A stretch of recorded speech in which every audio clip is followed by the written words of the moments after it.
Hello and welcome to the Indiana Lawyer Podcast, your source for news in Hoosier law, brought to you by Taft.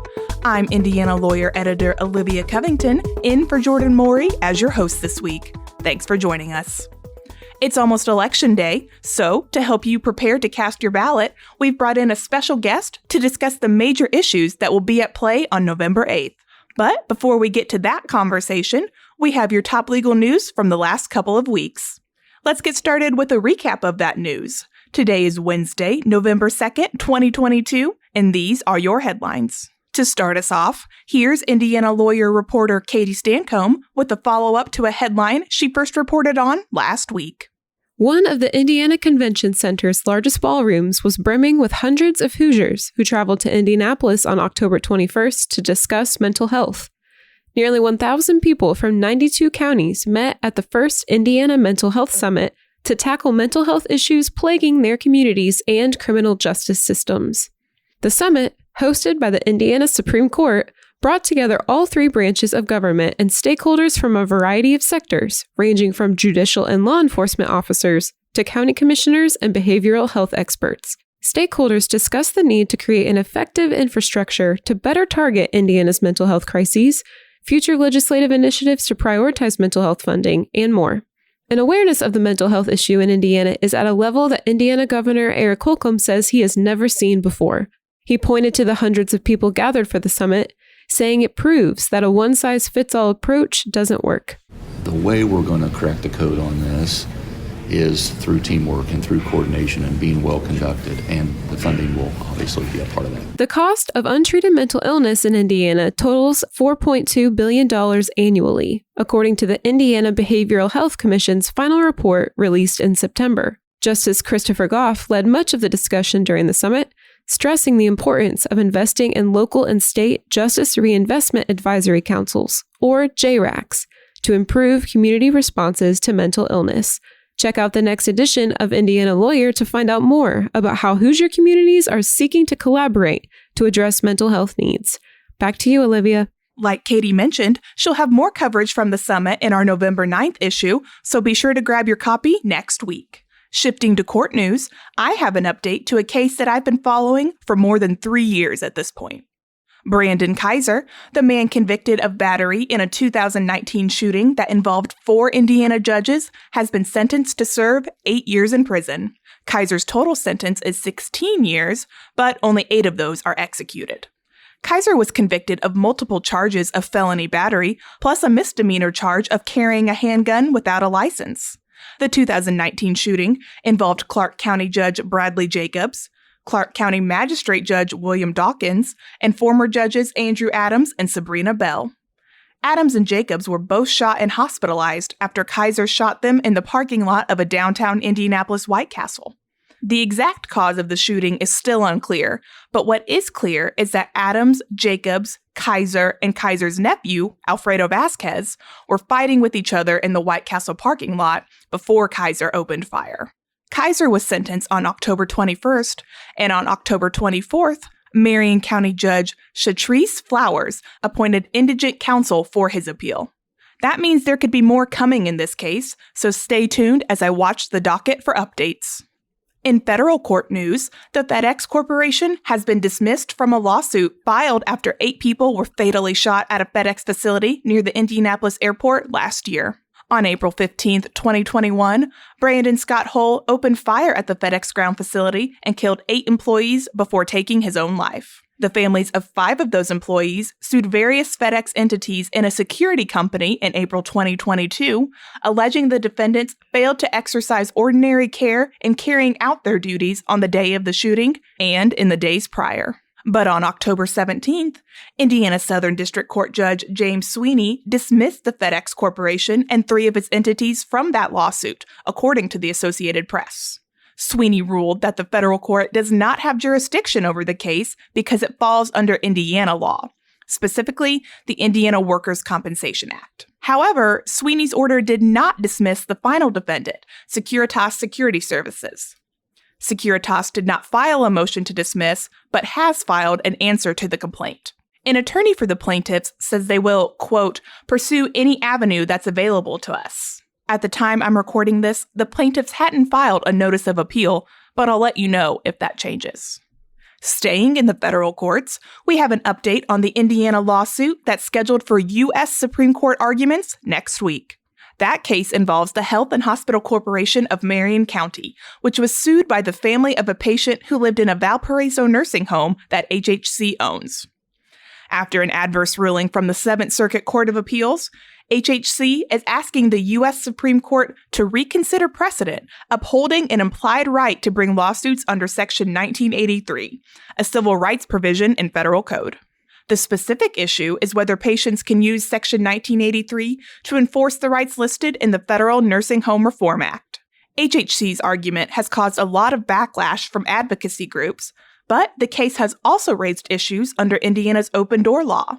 In fact, on October 24th, HHC was sued for violating the open door law by filing a cert petition without getting board approval at a public meeting. Indiana Public Access Counselor Luke Britt had previously determined that HHC violated the open door law. Now, Morgan Daly of the Indiana Statewide Independent Living Council, the same person who filed a complaint with Britt's office, has filed a civil complaint in Marion Superior Court. That complaint names HHC board members as defendants and seeks declaratory judgment, a civil penalty, and attorney fees and costs. Indiana lawyer senior reporter Marilyn Odendahl has been following the HHC case closely at all levels, both federal and state. So check back with our website for her periodic updates from the courts. One more update from the federal courts. On October 21st, the 8th Circuit Court of Appeals imposed a stay on the Biden administration's plan to forgive billions of dollars in federal student loan debt. That move came after other courts rejected other legal challenges to the debt forgiveness plan. According to the AP, the 8th Circuit imposed the stay while it considers an appeal from 6 Republican-led states that are challenging Biden's plan. The states are appealing after a Missouri district court determined they lack standing to bring their case. The appellate court has ordered the Biden administration not to act on the loan forgiveness program while it considers the appeal. The website studentaid.gov, where borrowers can apply for loan forgiveness, now includes a disclaimer saying the application remains open, but debt discharge is currently paused. The disclaimer also says the government will continue to process applications during the pause, and borrowers will not have to reapply if the program is allowed to proceed. Also on October 21st, the Indiana Southern District Court dismissed a complaint filed by an Indiana attorney who is challenging the loan forgiveness program. A notice of appeal has been filed to the 7th Circuit. Clearly, this issue is a moving target, but we'll follow the various cases and bring you updates as we get them. Check back with our website periodically for those updates. To wrap up today's headlines, here again is Katie Stancombe with a preview of an election-related story that she's working on for the next print issue of Indiana Lawyer. While many Hoosiers are preparing to vote in the general election this month, a certain group of people will be excluded from casting their ballots. According to a recent Sentencing Project report, 4.6 million people are barred from voting in the 2022 general election due to their felony convictions. That's 1 in every 50 adults. 3 out of 4 of those people are living in their communities, having fully completed their sentences or remaining supervised while on probation or parole. 48 states bar people with felony convictions from voting for some period of time, whether temporarily or permanently. For the upcoming issue of Indiana Lawyer, I'll be looking at what Indiana law specifically says about voting rights for prisoners. Are there plans in place in Indiana to ensure that incarcerated voters can submit their ballots? Stay tuned to find out.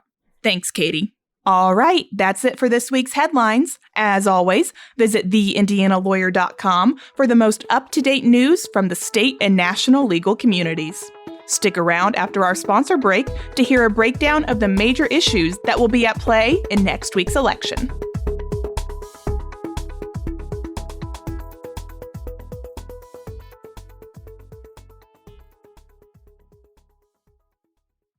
Taft, today's modern law firm. At Taft, we cultivate a highly respectful, transparent workplace that fosters creativity, teamwork, inclusion, and diversity. We couple our culture with a client-first approach, rewarding lawyers who understand their clients' goals and work to deliver success. Taft, the modern law firm. To learn more, visit taftlaw.com. For today's extended interview, I'm joined in the studio by Pete Seat, a vice president at Bose Public Affairs Group in Indianapolis. Pete, thanks for joining us. Thanks for having me. All right, a little bit of your bio. He sent us this sentence and I love it. According to Pete, he's more than a guy with a rhyming name. He's the only child of immigrant parents, and his previous work has included stints as executive director of strategic communications and talent development for the Indiana Republican Party, communications director for Indiana Governor Eric Holcomb's campaign, senior project manager at Hathaway Strategies, communications director for the Indiana Republican Party, communications director for Dan Coats' 2010 Senate campaign, and deputy assistant press secretary to President George W. Bush. Pete is also the author of a book, The War on Millennials, airing grievances and authoring solutions through the eyes of America's next generation of leaders, and he's a graduate of the University of Arizona. Did I miss anything? No, you covered it in excruciating detail, but I appreciate it. I will just say real quick on that, Pete Seat's more than a guy with a rhyming name. It was actually the first line I used in my application for the Atlantic Council Millennium Fellowship. And I was one of 21 people chosen from 655 applicants around the world. Wow. Based on that line alone. They tell you that? Told me, Yeah. They're like, as soon as we read that, we didn't care about the rest of the application. We're sold. That's a lesson to younger people listening right there, right? Yeah, Do show some something personality. Yeah. Have some fun. All right. Well, Pete, this episode is airing on November 2nd, which is less than a week before the midterm election. So we brought you in to discuss some of the key issues that'll be at play on November 8th. So I'm going to start with a broad question, and you can take it where you want to. But what are the issues that voters care most about this election cycle? Well, it depends, I think, on your partisan affiliation at the moment. Republicans, conservatives are most focused on inflation and the economy, what they're feeling in their wallets, and the conversations that they're having at home with their families on a daily basis. And we see this everywhere. The cost of groceries going up, the cost of gas being very volatile. It goes up one week, down the next week. The difficulty in purchasing cars and vehicles, equipment that need semiconductor chips because of the supply chain issues. And we've been living all of this. And Republicans have been driving that message. Democrats, on the other hand, have been trying to avoid that message. They have been focused on social issues, ironically enough, because usually it's the Republicans that are focused on social issues. Yeah. But here you have Democrats who are trying to push the narrative about abortion in light of the Dobbs decision and the overturning of Roe versus Wade. That might, in some places, tip the balance and tip the scales on some election results.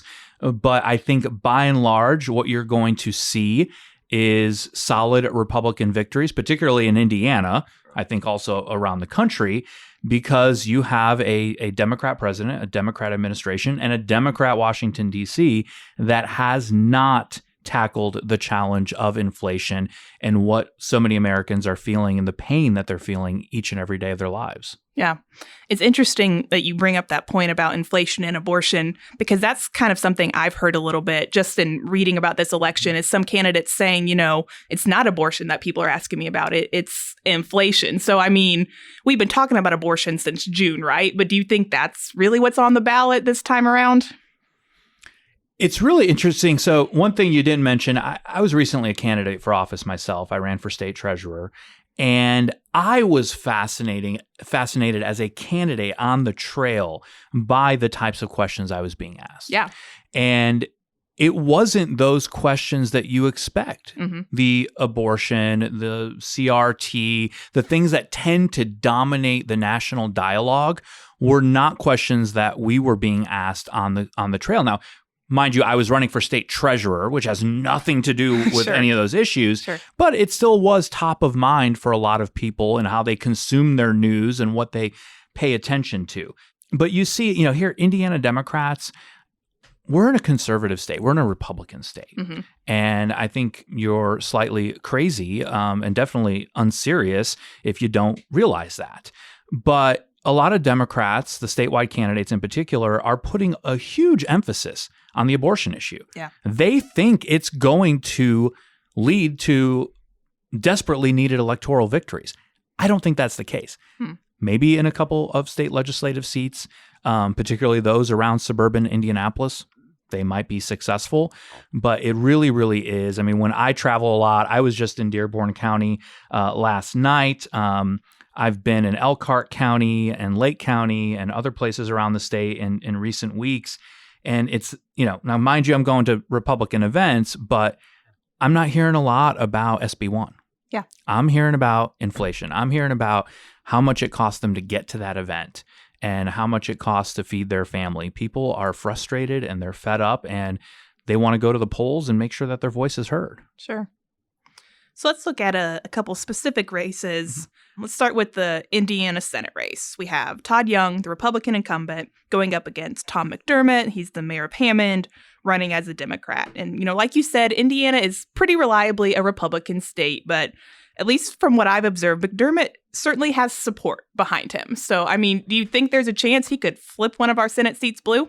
Well, look, any Democrat is going to have at least 30% of the vote, so Sure. You could claim that's some support behind him. I found it interesting the way you phrase that, running as a Democrat, because Tom McDermott's father, Republican, former mayor of Hammond. Oh, interesting. And it's always been interesting to people that Tom became a Democrat. And to be clear, I will not be voting for him. I've met him a couple times. I'm a Lake County native, so we've got some region blood in us both. But his persona really fits this unfiltered, vitriolic political environment that we live in. Mm. His hang-up is the fact that he's a Democrat. I'm not saying that he would win if he were a Republican, but when I do watch him, he's got a podcast where, he curses repeatedly on every episode. You watch that and you're like, wow, that's unfortunately a lot of what people want these days, right? Sure. They want that unvarnished communicating style. And he does bring that. The fact of the matter, though, is he's on the wrong side of the issues. And I used the word unserious earlier. I think anyone who sees this race going in any direction other than Todd Young's reelection is unserious. Todd Young has done an incredible job. He has proven himself time and time again as a thoughtful, serious legislator, someone who has taken the lead on issues that no one else is talking about. He talks about Yemen and the humanitarian crisis, the largest, biggest humanitarian crisis in the world. And that may not be something that every Hoosier is talking about or ever considered, but it's an important issue that has ripple effects, not just in the Middle East, but across the globe. So Todd's done, I think, a great job. He's run a strong campaign. His ads thus far have been on point. He's really focused on going back to the economy, that semiconductor issue. He helped push forward the CHIPS Act, which is bringing a lot of investment back, particularly to the state of Indiana. And I think he's going to be successful and be our senior senator for another 6 years. One thing that Tom McDermott has kind of become known for, in a way, this isn't an official term, but I think of him as the marijuana guy, right? I knew where this was going. He had that video. For those of you who haven't seen the video, he's essentially, and correct me if I'm wrong, but he does light up a joint. Is that correct? Yeah. In the state of Illinois. Right. Yes. In Illinois, where it is legal. And, the reason I bring that up is because we have President Biden at the same time saying he's going to pardon federal marijuana, simple possession convictions. The governor saying, no, I can't do that here because it's federal law. Mm-hmm. All of this kind of comes as an interesting time. But, I noticed when you were talking about the issues voters care about, marijuana wasn't something you brought up. I mean, do you think that's a big issue or something maybe we're going to come back to later? I don't think it's a big issue. I chuckled when you called him the marijuana guy because I don't know why a candidate would want to be known as that. It's not a top of mind in any of the polling that I've seen privately and publicly. That's not an issue. When you ask voters, what is top of mind? What are you thinking about, talking about, and concerned about every single day of the week? Maybe it's like 2 or 3%. It's at the bottom of the list. People are talking about the economy and about healthcare and about energy and about education. Like that's not something, it tends to get magnified, I think, because of what we've seen in neighboring states like Illinois, like Michigan. Folks like Tom McDermott tried to make hay out of it. But I'm not hearing people in Spencer and Perry County asking about marijuana. Okay, one more question about this particular race, and then we'll move on to another one. Todd Young did not get a public endorsement from former President Trump. Was he courting one? Should we, make anything of that? There certainly have been several federal candidates who got Trump's backing, but he didn't. So what do we make of that? I can't speak to courtship. Sure. Other than to say my attempts to contact Emma Watson have been unsuccessful for nearly a decade. But there, and this is not a criticism, I think anyone would say this, there's rarely a rhyme or reason to what race Donald Trump gets involved in. Sure.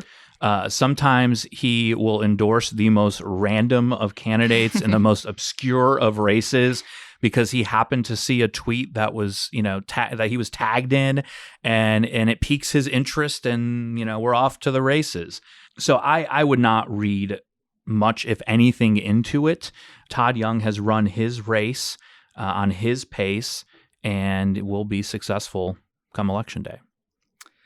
Zooming out a little bit, what's your prediction? Do you think Republicans take back one or both houses of Congress? Definitely the House of Representatives. The Senate is, I think, in toss-up territory. It's really going to come down to, the latest I've heard, it could very well come down to Pennsylvania. Interesting. Between John Fetterman and Dr. Oz. Fetterman, it was hard to watch. I don't know how many folks watched the debate between Fetterman, the lieutenant governor, a former mayor of a small town, and Dr. Oz. But, Fetterman had a stroke, which we know.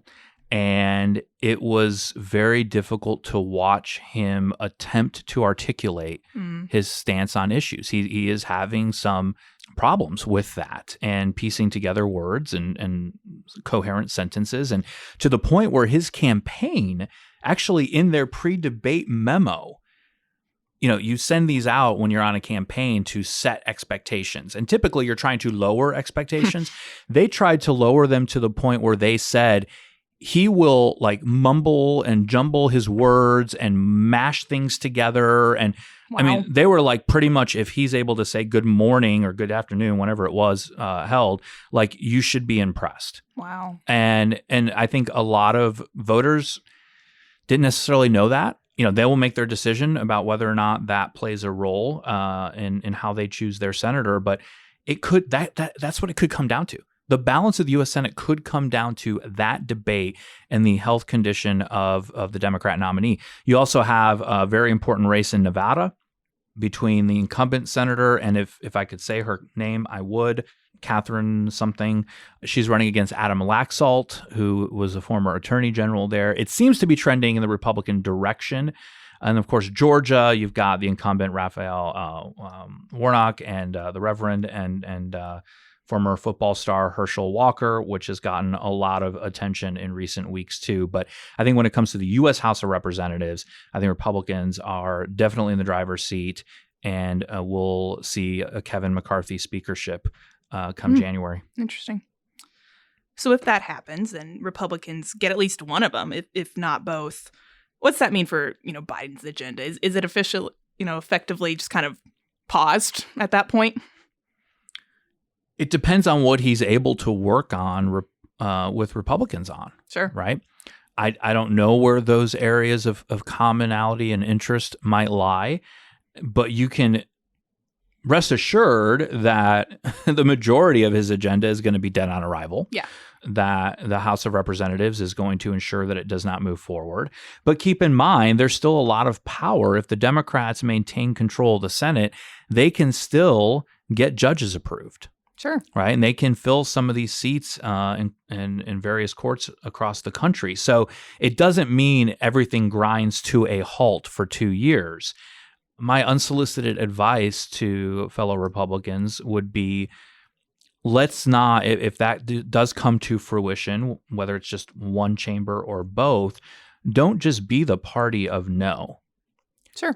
Let's put stuff on the table. Let's actually engage in the debate and negotiate, if at all possible, to get some things done. The constant gridlock is it's good when you're stopping bad stuff, but there are challenges that need to be addressed across this country. And we cannot afford another 2 years of nothing. So I hope that a very strong pro-economy agenda is put forward and pushed by Republicans in the House, if not in the Senate as well. And perhaps Biden will come to his senses and join on board with some of those initiatives. You brought up a point that I wanted to hit on, was that, the Senate and the judicial confirmation process. In years past, courts have gotten less attention, certainly, than the other two branches of government, but especially this summer since the abortion decision. And, even in the year before that, courts have really been under scrutiny. Do you think that's impacting voters at all? Someone saying, I'm going to vote for a Republican or a Democrat because I want this kind of judge.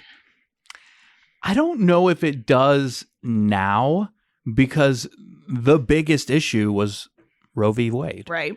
That is what was driving. I mean, that was a large part of why Donald Trump was elected in 2016, was we need a Republican president because we've got some aging Supreme Court justices who will likely either retire or, unfortunately, in the case of a few, pass away.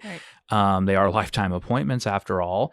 And we want to make sure that it's a Republican who is nominating conservative jurists to the bench. And that worked. Yeah. I think probably one of the best things that campaign did was put out a list of finalists of people that he would choose from if he were elected president and a vacancy appeared on the Supreme Court. So I don't get the sense that it's there anymore.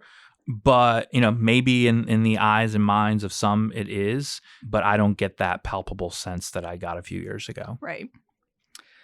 So let's look at one of the statewide races we have here in Indiana, the Secretary of State election. That seems to be the one that's getting the attention. Between you have Diego Morales on the Republican side, Destiny Wells on the Democrat side. Morales' campaign has seen some controversy, and so I've seen some reports that state Democrats think, this could be our chance to put one of our own in a statewide office for the first time in, I think, like a decade or so. I mean, what do you think of that theory? We'll see. Sure. I think the word I used earlier was desperate. They're desperate for a victory. They need something. They need to show momentum because the Democratic Party in the state of Indiana is withering on the vine. That's just the reality. You have supermajorities in both the state House and the state Senate. Every statewide elected office is held by a Republican. 7 of 9 U.S. House seats, both U.S. Senate seats, 89% of elected county officials are Republican. This is a Republican state. I can't say it over and over again. So they need to show something. I think just from a political standpoint, they have been smart to put the limited number of eggs they have into that basket rather than, try and spread it out and spread the wealth and say, oh, we're going to try that and try this and try this.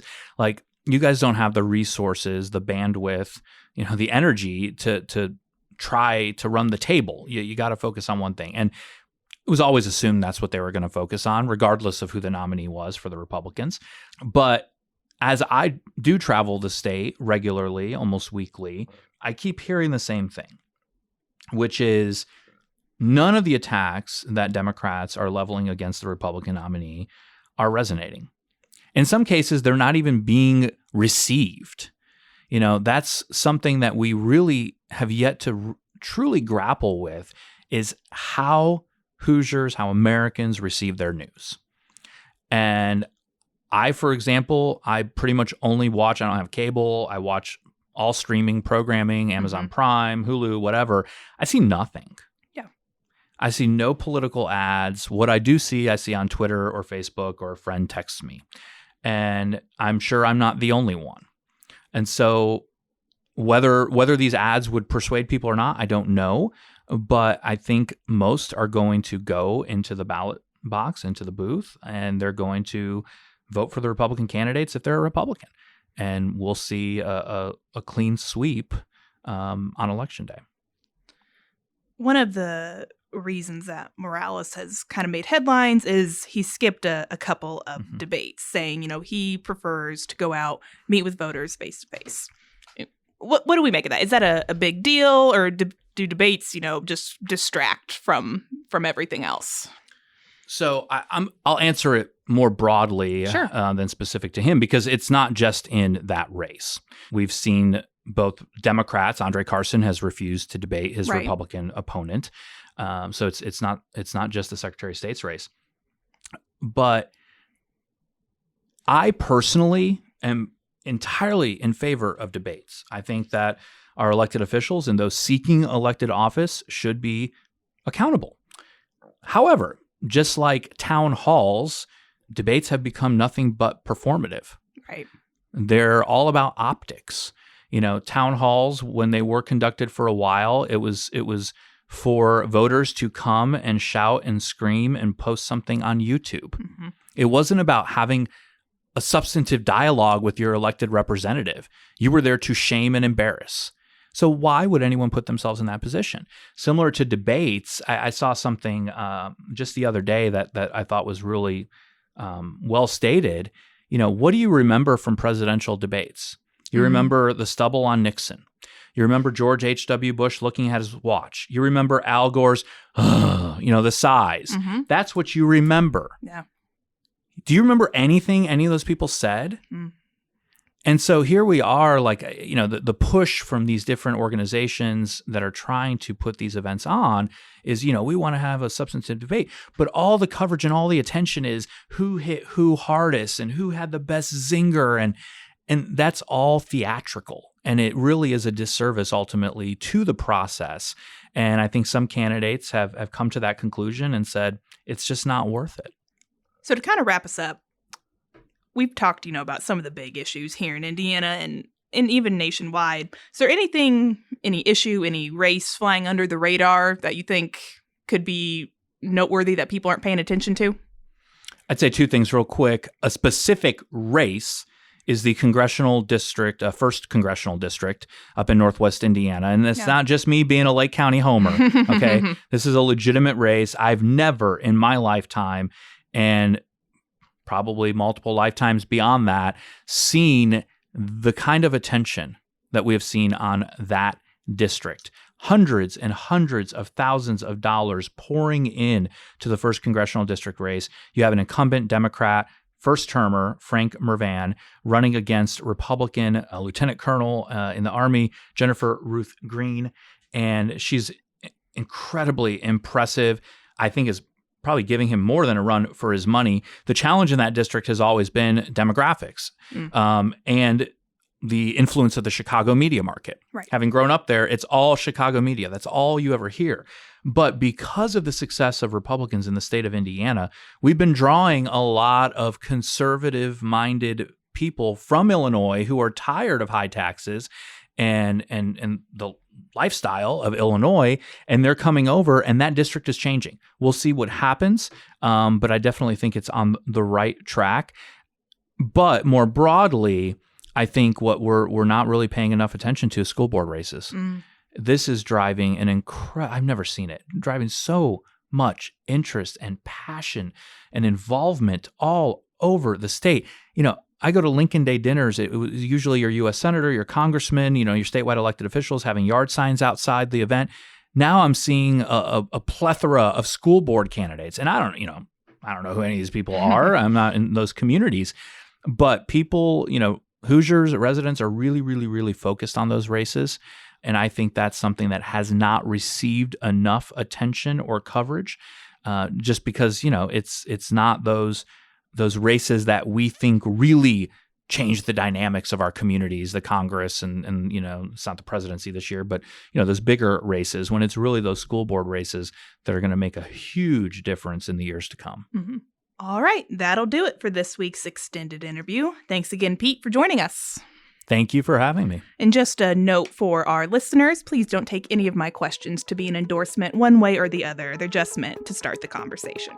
As always, if you want to listen to previous episodes of the Indiana Lawyer Podcast, head to our website or to your favorite podcast app. We'll see you next time.